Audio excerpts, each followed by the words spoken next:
Hi, I'm Ben Marriott. I make weekly motion design tutorials, and this week I'm going to take a deep dive into that project, the pineapple on a pizza. Let's begin.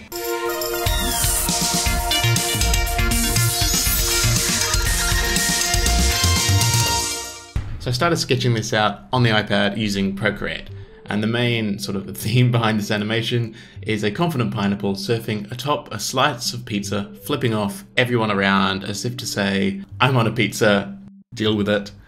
I have no problem with pineapple being on a pizza. I think it's fine.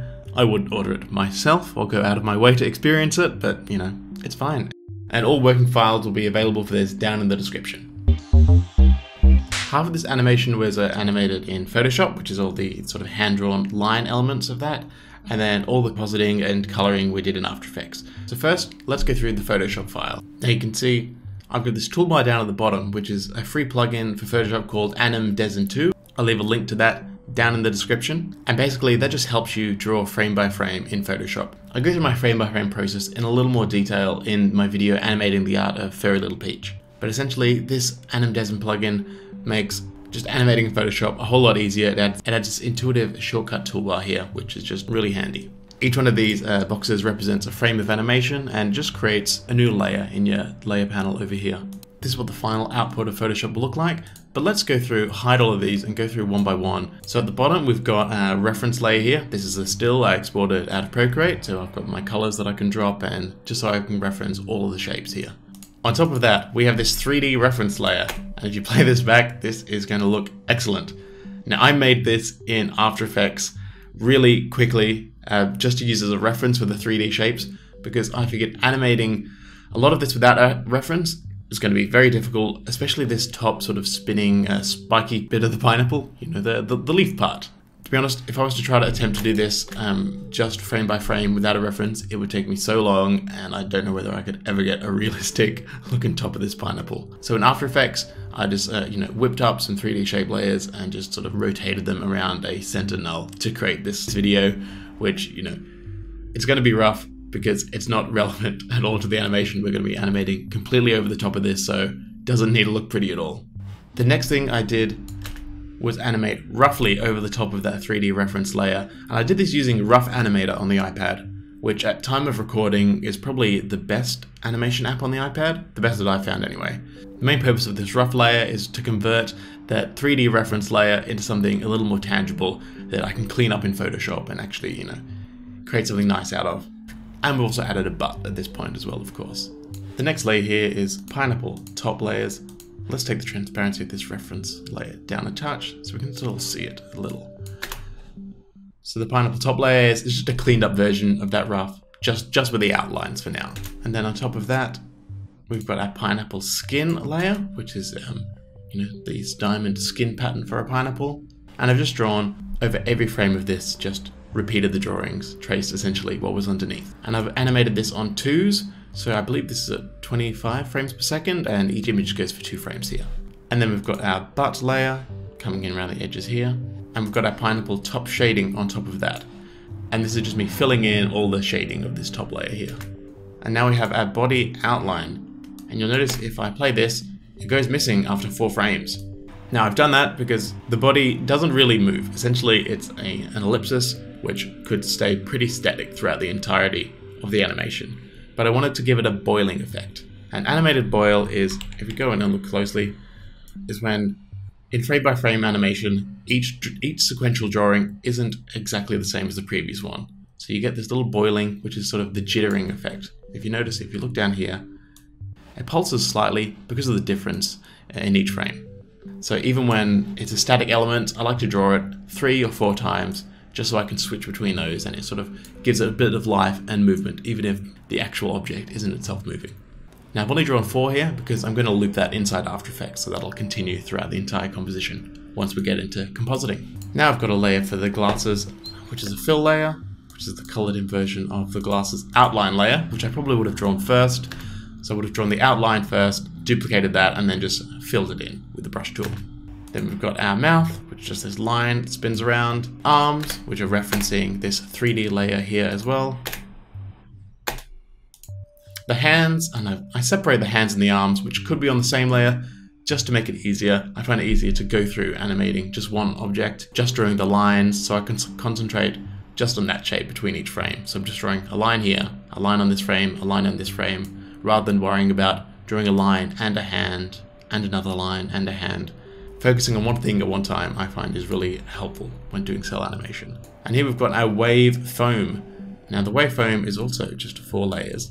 I wanted this to loop, so if I drag our working area down here, and you can see I've just sort of moved these wavy elements a little bit between each frame, so it kind of repeats. Then we have our wave on top of that, which is pretty much just a repeating boil of this main shape, and then I've copied the position of this wave foam with a shadow here as well. On top of that, we've got our wave line long, which is just this sort of shape that's going to indicate the movement of our wave and give the illusion that, you know, the water is sort of rushing upwards continuously throughout this wave. And we've also got wave line short, which is just a shorter version of that, because I wasn't sure exactly how this was going to look once composited all in After Effects, and I thought I'd do 2 variations of this so I have more options to see which one would work better, or maybe both of them would work together. And on top of that we have our pizza layer, which is again 4 frames of me outlining this pizza from our still reference layer here. On top of that we've got a layer called Extra Speckles. Now if we play this, now you can see that this is just sort of some random sort of shapes and sketchy lines that I've added throughout this sort of wave sort of area here. This is really influenced by a video artist called Ruff Mercy. I love all of his video artwork. He does a lot of sort of hip-hop music videos and just does a lot of crazy stuff with textures, and has a lot of these hand-drawn frame-by-frame little elements that I think really add heaps of personality, and I thought I'll try a little bit of that in my animation and see how that works. And we've also got a separate layer for the speckles on the crust and for speckles on the pineapple. And I separated these onto 3 separate layers because I know the wave, the crust, and the pineapple are going to be 3 different colors. They're going to be like blue, orange, and yellow. So with these on 3 separate layers, I can change the color of each of them depending on what effect I wanted. And at this stage, I didn't really know, first of all, what color I would want these, or whether I would use them at all. So I chose to separate them just to give myself options in After Effects, because if I did them all on one layer, I could get around that by masking and separating them in there, but I think it's always best in any animated project to give yourself as much leeway as you can down the line. So I had all my frame-by-frame animation done at this point. To get this ready to import into After Effects, the main thing we need to do is just delete these reference layers here, especially the videos. After Effects can struggle importing Photoshop files that have embedded within the movie files. And you get a kind of ambiguous error message, and the first time I encountered this, I was very scared and thought all my hours of frame-by-frame animation was all in vain because I couldn't import it. And it took me a while to troubleshoot and figure out that it was the video layers causing the problem. So let's delete our video layers, save it, and get ready to import it in After Effects. Here we are in After Effects, and let's import that file by pressing Ctrl or Command I, selecting it here, and we want to import it as composition retain layer sizes. If we import it as footage, it will simply import it just like an image without any layers. And let's click OK. And the comp it imports will look like this, where all of our layer groups will import as individual compositions from Photoshop, and it'll even import guides from Photoshop. I had this guide here so I could reference my arms and keep my arms straight as I drew them frame by frame. And we'll also notice that some of our elements are much shorter, like they were in Photoshop, because we only had 4 frames to create that boiling effect. The first stage of the process here is to loop all of those compositions so they will continue for the full duration here. So let's go into our pizza composition and see what we're working with. We've got these 4 frames here that simply end. One way to loop them is to duplicate them with Ctrl or Command D, bring those up to the top of the layer stack with Ctrl Shift right square bracket, and drag them over so they're in a sequence. And you can simply select them all again, repeat that process, and do that until you fill out the composition. This method will only take a few seconds for each composition, so this might be the best way to do this. But if you'd like to keep your composition a little tidier, you can simply reduce your comp work area by dragging this panel down here, right-clicking, trim comp to work area, and now you have just those 4 frames within this comp. We navigate back out by pressing Tab and selecting our main pineapple composition. You can loop this composition from here by right-clicking, select time, enable time remapping, creating a keyframe, the frame before the last, deleting the last keyframe, Option Alt clicking the stopwatch, clicking the arrow, selecting property, loop out, and that will loop those 4 frames forever, or the end of the composition. So I would go and do that for all of our layers here. And then we're going to add some shape layers to fill in the colors. But that's going to be a bit tedious to go through that whole process. So I think it's best if we jump forward to the final state of the animation and I go through and break down each element one by one.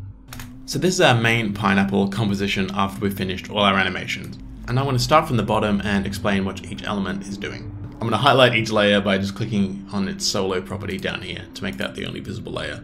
At the moment we've just got this background, which is, just a pink solid that we've got here.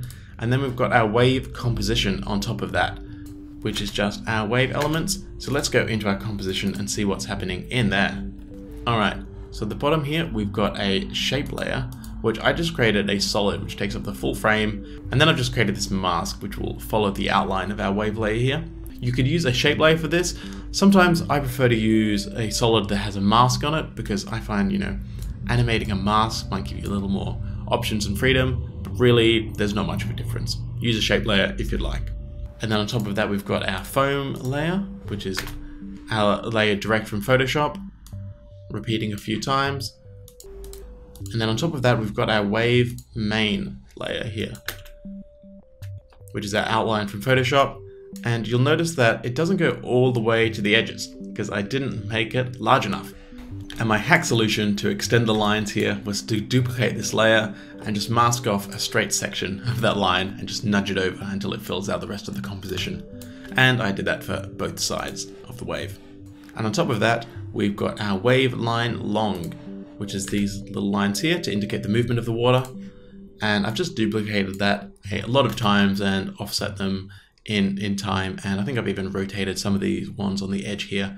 So when I play them back, it looks like the water is sort of rushing up from the flat state into the foam here. And that just gives an added illusion that the water is moving and rushing up in this direction here. Now we have two layers of those extra speckles, which are these little gritty elements here that you'll see just bouncing around. And I separated these into two parts. So one which is purple for the bottom of the wave, and then one which is blue for the which covers the foam of the wave as well. There we are. On top of that we have our pizza shadow, which is going to be a duplicate of our pizza layer, and that is just parented to our pizza, so it bobs up and down and creates the shadow for the pizza. So we've got our pizza layer up here, and then we have 3 layers of fills. So we have our crust, our cheese, and our meat. And we've got a slight animation on our pizza layer where it's just positioned moving up and down as if sort of bobbing, as if it was, surfing legitimately. On top of that we have another layer of crust speckles, which you can see are yellow, and just add a little bit of that sort of, dancey grit around the crust there. And let's unsolo these so we can see the rest of the animation. Now we've got some shadow layers. We've got our arm shadow layer here, which is also drawn frame by frame in Photoshop.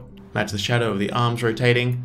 And we've got our pineapple shadow layer here as well, which is just some repeating frames from Photoshop as well. We've got a fill layer for our body color, which just fills in this ellipse shape of our pineapple. And I've got an extra shape layer here for the pineapple's butt, which I've animated on each frame that it's kind of visible on the extreme width when it's sideways, on the left and on the right as well. And then I've got a color body shadow layer, which I've done the same process for, and then I've got a few frames of that animated for when the shadow has to change to accommodate for the butt. With the pineapple skin, I kind of struggled with getting the look I wanted for this, and I'm still not completely happy, to be honest. Even though it's not exactly accurate, I worry that it kind of gives the look that it's kind of cel shaded and a little too perfect in 3D, even though it's not perfect by any means. Maybe it just looks too clean. I'm not always a huge fan of like cel shaded 3D elements to look like 2D, and I worry that my actual 2D animation looks like it was made in 3D. And I think this was because I referenced the 3D layer a little bit too closely. But let me know what you think. Do you think this sort of diagonal sort of skin pattern works as it's rotating, or whether it looks, a little too off compared to the rest of the style of the animation? And to get this effect where I've got sort of crisscrossing of the orange over the black, how I achieve that is I have 2 layers of the pineapple skin, one which is the black diagonal here,